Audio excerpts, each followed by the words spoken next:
Fala pessoal, eu sou o Gabriel Malfato e esse é o Capital em Dia, onde você entende de economia e investimentos sem complicação.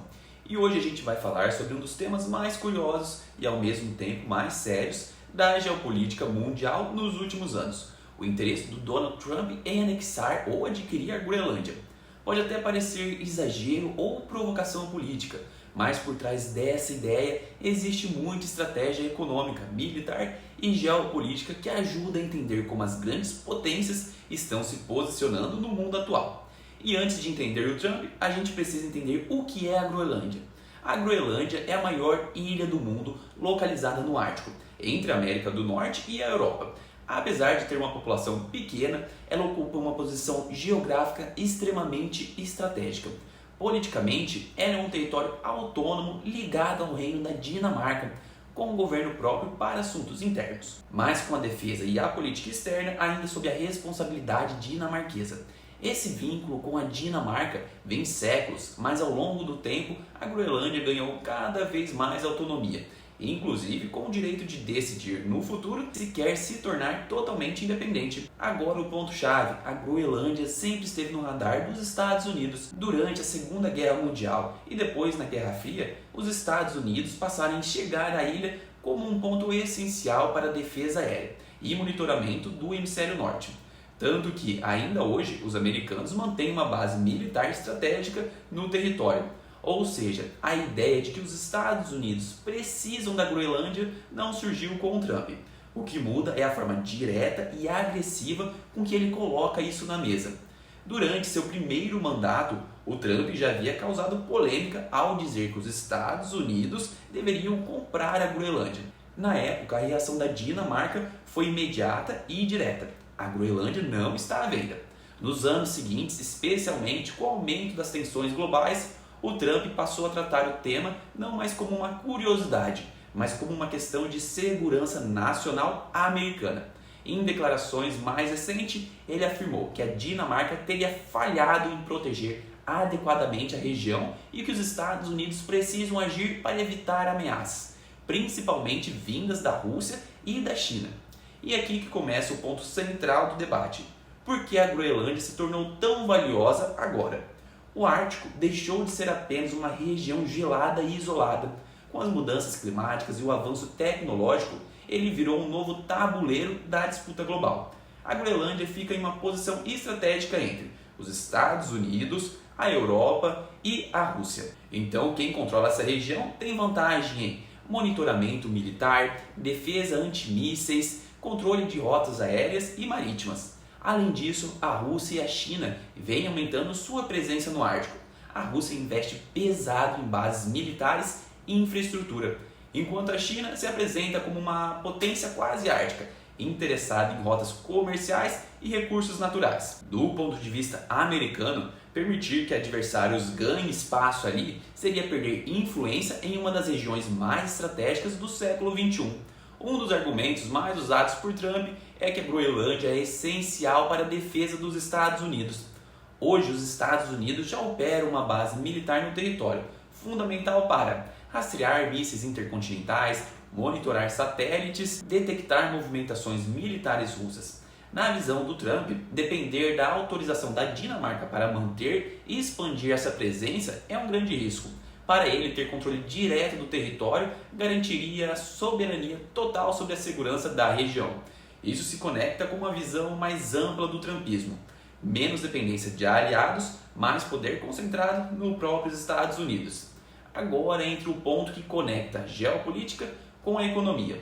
A Groenlândia possui enormes reservas de terras raras, que vem sendo muito debatida hoje, o níquel, também tem a presença do cobalto ali, do lítio e também de possíveis reservas de petróleo e gás. Esses minerais são fundamentais para a transição energética, baterias de carros elétricos, tecnologia militar, indústrias de semicondutores. Hoje a China domina grande parte da cadeia global de terras raras.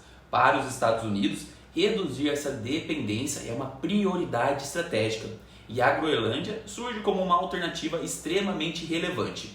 Com o degelo do Ártico, a exploração desses recursos se torna cada vez mais viável economicamente.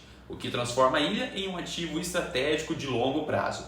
Outro fator decisivo são as novas rotas marítimas. O derretimento do gelo está abrindo caminhos que encurtam significativamente o trajeto entre a Europa e a Ásia. Isso reduz o custo logístico, tempo de transporte e cria novas oportunidades comerciais.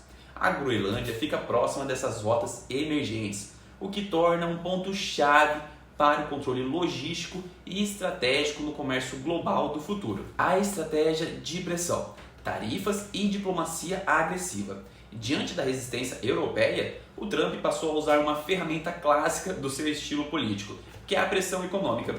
Ele ameaçou impor tarifas sobre países europeus, especialmente a Dinamarca, e chegou a estender esse discurso a aliados da OTAN.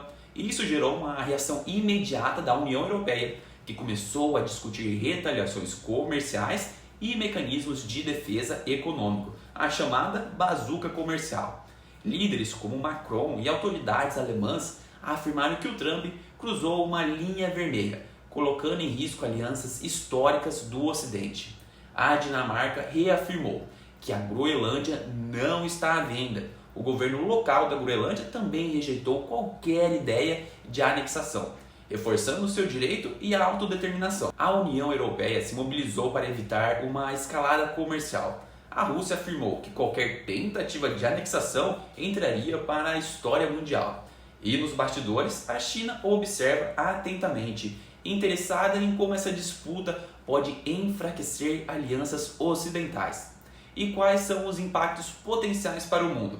Se uma tentativa real de anexação avançasse, os impactos seriam enormes. No campo geopolítico, poderia então enfraquecer a OTAN, criar a maior crise entre os Estados Unidos e a Europa em décadas, incentivar outras potências a desafiar fronteiras internacionais.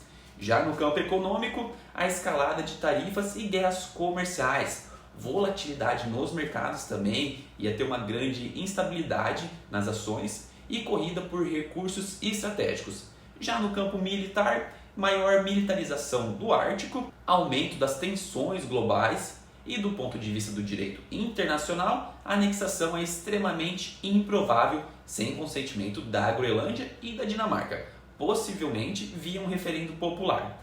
Ou seja, o discurso do Trump é mais uma ferramenta de pressão, reposicionamento estratégico, do que um plano simples de execução. O interesse do Trump na Groenlândia revela muito mais que uma proposta polêmica. Ele expõe como o mundo está entrando em uma nova fase de disputa por território, recursos e influência, especialmente em regiões antes consideradas periféricas. A Groenlândia então deixou de ser apenas gelo e passou a ser poder, dinheiro e estratégia. Pessoal, essa foi uma breve análise ali do que está acontecendo na Groenlândia. E se esse conteúdo te ajudou, deixe o seu like no vídeo, compartilha e comente aqui embaixo para ajudar o nosso canal e continue acompanhando o Capital em Dia. Eu sou o Gabriel Malfato e te vejo no próximo vídeo.